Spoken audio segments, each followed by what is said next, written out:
Colorado reports its 10th human bird flu case. Stop trying to make bird flu a thing. The last time we checked on highly pathogenic avian influenza, HPAI, better known as the bird flu, 5 Colorado poultry workers had developed symptoms of bird flu, mainly pink eye. Now the state is reporting its 10th case of human HPAI infection. Officials stress it is only now seen in people with direct contact with infected animals. You know, when I was out in Colorado, I was walking around with some of the people during a lunch break, or it might have been after Ash's trial. And we were walking around downtown and somebody brought up, oh, we saw a billboard. We saw a billboard for ocular syphilis, which if you look that up, it's very similar to pink eye in terms of how it presents itself. And immediately I was like, wow.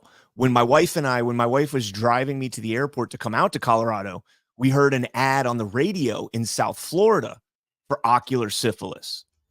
And I'm like, man, I wonder if this is part of the plan to get people, oh, I think I got pink eye. My eye's a little red and irritated. I'm going to go to the doctor. And the doctor's like, well, it's not ocular syphilis, so there's a good thing there. It is pink eye, which is a symptom of HPAI. So you might have HPAI. So make sure you take your PCR test, and then we'll start the death tracker on CNN where it's all the new cases and all that stuff and start the hoopla right there.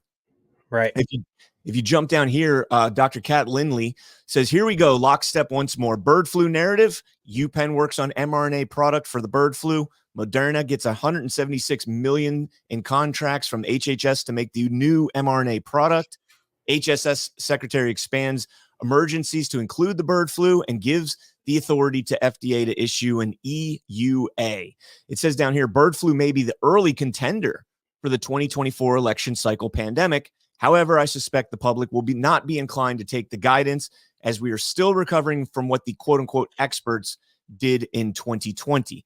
Now, Chris Paul and I have talked a lot about this on Badlands Daily. For some reason, it comes up when Chris Paul's on with me. And, you know, I've kind of hypothesized or prophesized, I guess, that what they're going to do is they're going to roll this out in its full function about a month before the election. They can't do it like they did with COVID. When they did COVID in May of 2020, it was way too early.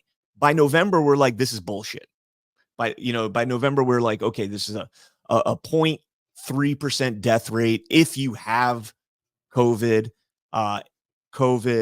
We knew about the PCR test. We saw the mask mandates. They just used that to roll out universal mail-in balloting, which I have an explosive article up on Gateway Pundit this morning about that.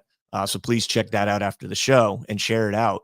But yeah, they're going to do it right before the election to kind of fearmonger as much as possible and create that fog of war, the chaos where people don't really know what's going on and they're just going off of their gut reaction, the fear that they have that this is an oh so deadly pandemic.